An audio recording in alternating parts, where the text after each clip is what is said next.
할렐루야. 153 저녁기도에 오신 여러분들을 주님의 이름으로 환영하고 축복합니다. 오늘 이 저녁 시간에도 하나님께서 우리 가운데 함께 하시고 일하실 것을 기대하며 기도의 자리로 나아가기를 소망하겠습니다. 오늘 하나님께서 우리들에게 주신 말씀 봅니다. 마태복음 17장 1절에서 5절 말씀, 그리고 24절에서 27절 말씀까지 보도록 하겠습니다. 우리 같이 한 목소리로 다 함께 봉독하도록 하겠습니다. 시작. 엿새 후에 예수께서 베드로와 야고보와 그 형제 요한을 데리시고 따로 높은 산에 올라가시더니 그들 앞에서 변형되사 그 얼굴이 해같이 빛나며 옷이 빛과 같이 희어졌더라. 그때 모세와 엘리야가 예수와 더불어 말하는 것이 그들에게 보이거늘 베드로가 예수께 여쭈어 이르되 주여 우리가 여기 있는 것이 좋사오니 만일 주께서 원하시면 내가 여기서 초막 셋을 짓되 하나는 주님을 위하여, 하나는 모세를 위하여, 하나는 엘리야를 위하여 하리이다. 말할 때에 호련히 빛난 구름이 그들을 덮으며 구름 속에서 소리가 나서 이르되 이는 내 사랑하는 아들이요 내 기뻐하는 자니 너희는 그의 말을 들으라 하시는지라. 가버나움에 이르니 반세계를 받은 자들이 베드로에게 나와 이르되 너희 선생은 반세계를 내지 아니하느냐. 이르되 내신다 하고 집에 들어가니 예수께서 먼저 이르시되 시몬아 내 생각은 어떠하냐. 세상 임금들이 누구에게 관세와 국세를 받느냐? 자기 아들에게느냐 타인에게냐? 베드로가 이르되 타인에게니이다. 예수께서 이르시되 그렇다면 그 아들들은 세를 면하리라. 그러나 우리가 그들이 실족하지 않게 하기 위하여 내가 바다에 가서 낚시를 던져 먼저 오르는 고기를 가져 입을 열면 돈 한 세겔을 얻을 것이니 가져다가 나와 너를 위하여 주라 하시니라. 아멘. 철학이나 문학 또 미술과 음악을 공부할 때에 가장 먼저 해야 될 것이 있는데 그것은 무엇이냐? 역사의 흐름을 살피고 공부하는 것입니다. 그러므로 철학사, 문학사, 미술사, 음악사를 공부하는 것은 굉장히 중요합니다. 역사를 살피고 그리고 그 흐름을 공부해야 전체적인 어떤 맥락 안에서 한 시대의 부분과 조각을 충분히 이해할 수 있기 때문이라는 거죠. 건축을 한 가지 예로 들어본다면 여러분 건축사에서는 12세기 유럽의 건축은 고딕 양식으로 대표되어집니다. 이 고딕 양식이라는 것은 여러분들 유럽 여행을 가보신 분들은 다 아시겠지만 하늘을 찌르듯이 높이 올라간 건축이 특징입니다. 프랑스의 파리의 노틀담 대성당이라든지 독일에 있는 쾰른 성당이라든지 이 고딕 양식의 대표적인 작품이라 할 수 있지요. 하나님을 향한 인간의 마음과 소망과 신앙의 열정이 이 고딕 양식에 표현되어져 있는 것입니다. 고딕 양식은 수직을 강조하는 인간의 믿음이 드러나는 겁니다. 그러니까 하나님을 향한 인간의 강렬한 마음, 아주 뜨거운 신앙이 이 고딕 양식이라는 표현으로 건축 표현으로 표현되어지고 있다는 것이죠.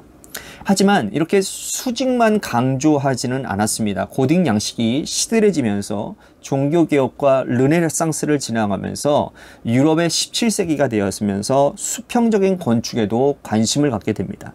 주변을 돌아보고 또 인간을 돌아보고 사람을 돌아보는 건축 양식으로 바뀌어져 나타나는 것이죠. 바로 그 양식이 유행하기 시작했는데 바로 그 대표적인 건물이 바로 베르사유 대궁전입니다. 이렇듯 건축사를 우리들이 보다 하더라도 수직과 이 수평이 교차되어져서 시대를 통해서 나타나고 있다는 거죠.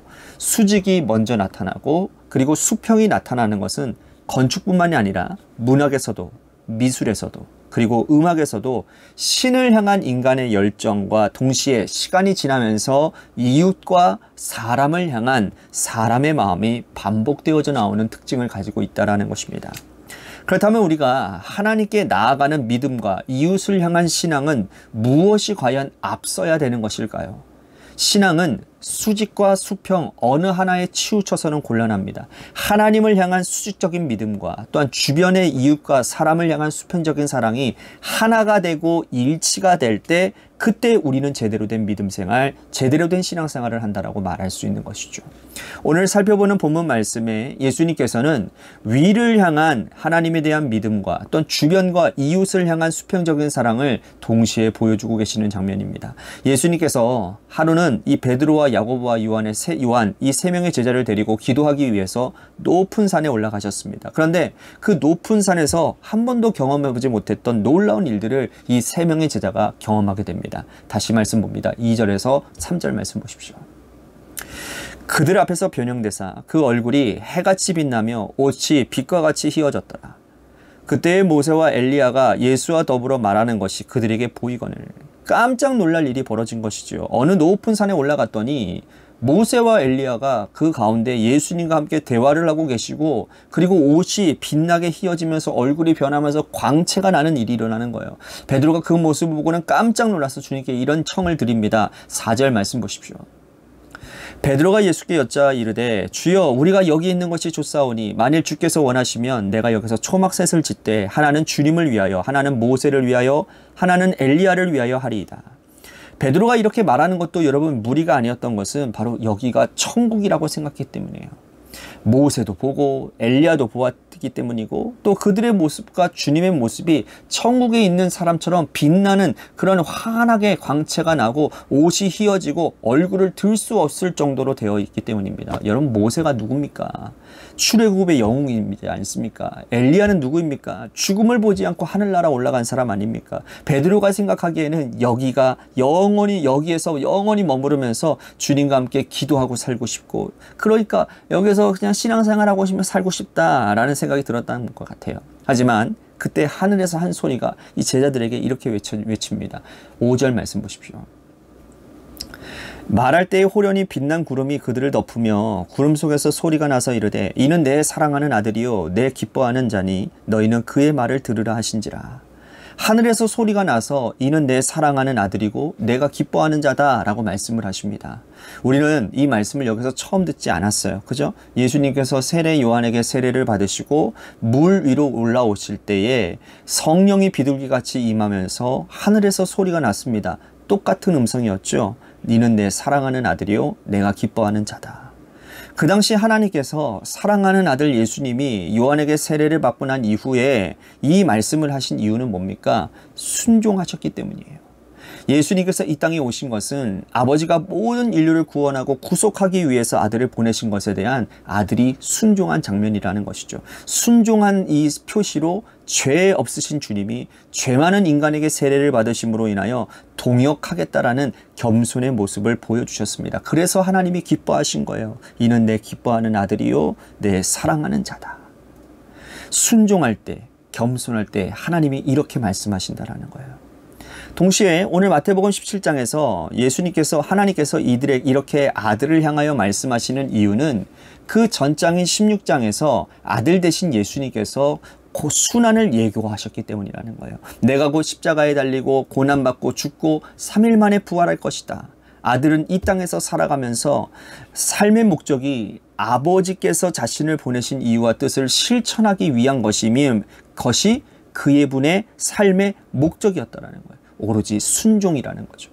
예수님의 관심은 위에 계신 하나님의 말씀을 따르고 순종하는 것, 그것을 위해서 이 땅에 오시고 이 땅에 살아가시는 모든 공생의 삶의 초점도 어디에 맞춰져 있었느냐? 순종에 맞춰져 있었다는 겁니다. 그 아들의 순종을 보시고 하나님께서 이렇게 아들을 칭찬하시고 기뻐하시고 사랑하신다라고 말씀하고 있는 거예요. 우리가 예수님을 따르는 예수님의 제자라면 우리도 위에 계신 주님, 위에 계신 하나님, 우리의 마음을 인도하시는 성령님의 이끄심에 순종하는 백성들이 되어야 할 것입니다. 믿음의 생활의 축은 나와 하나님과의 관계, 수직적인 관계가 가장 중요합니다. 이 관계가 무너지고 나면요, 우리 몸에 척추에 병이 생기는 것처럼 믿음의 척추는요, 나와 하나님과의 관계인 거예요. 이 관계를 주님처럼 잘 붙들고 만들어 나아가면 여러분, 하나님이 기뻐하시는 자가 되는 거예요. 하나님의 사랑받는 자가 됩니다. 하나님은 그 사람을 통해서 하나님의 놀라운 일들을 이루어 가신다는 사실을 기억하십시오. 먼저 우리들이 중점적으로 봐야 될 것은 하나님과의 관계라는 거예요. 동시에 우리 주님은 수평적인 관계도 중요하게 여기십니다. 24절 말씀 보십시오. 가버나움에 이르니 반세계를 받은 자들이 베드로에게 나와 이르되 너희 선생은 반세계를 내지 아니하냐. 가버나움에 예수님께서 가시니 반세계를 받은 자들이 베드로에게 와서 묻습니다. 왜 너희 선생은 반세계를 내지 않느냐? 여기서 이 반세계는 성전세를 의미합니다. 그 당시에 유대인 남자들은요, 성전세를 반세겔씩 내도록 되어져 있어요.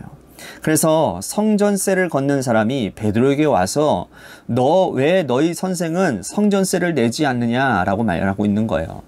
예수님께서 베드로가 이 말을 전해낸 것을 듣고는 이렇게 말씀을 하십니다.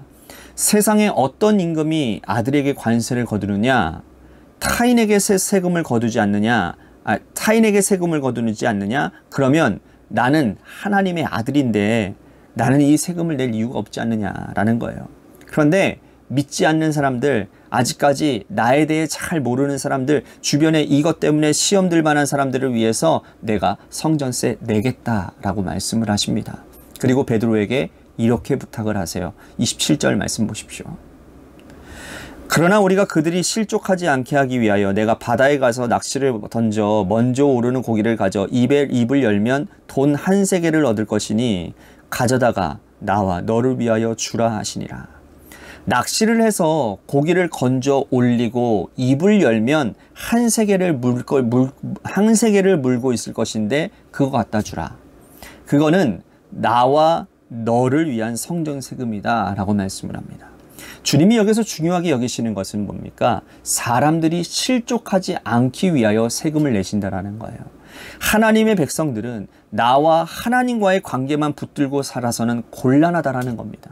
나와 이웃과의 관계, 주변의 사람들이 예수 믿는 사람들을 어떻게 생각하는지, 나는 믿지 않는 사람들을 어떤 존재로 보여주는지, 혹시 우리 가족 중에도 아직까지 믿음이 어린 자들이 있다고 한다면 그들에게 나는 하나님 백성으로, 하나님의 사람으로 보여지고 있는지, 나와 다른 타인의 관계도 굉장히 중요한 것입니다. 이러한 수평적인 관계를 우리들이 놓쳐버리면 우리는 신앙생활의 또 한 가지의 다른 축을 잃는 거와 다름이 없다라는 거예요. 바울도 말하지 않습니까? 내가 고기를 먹지 않겠다라고.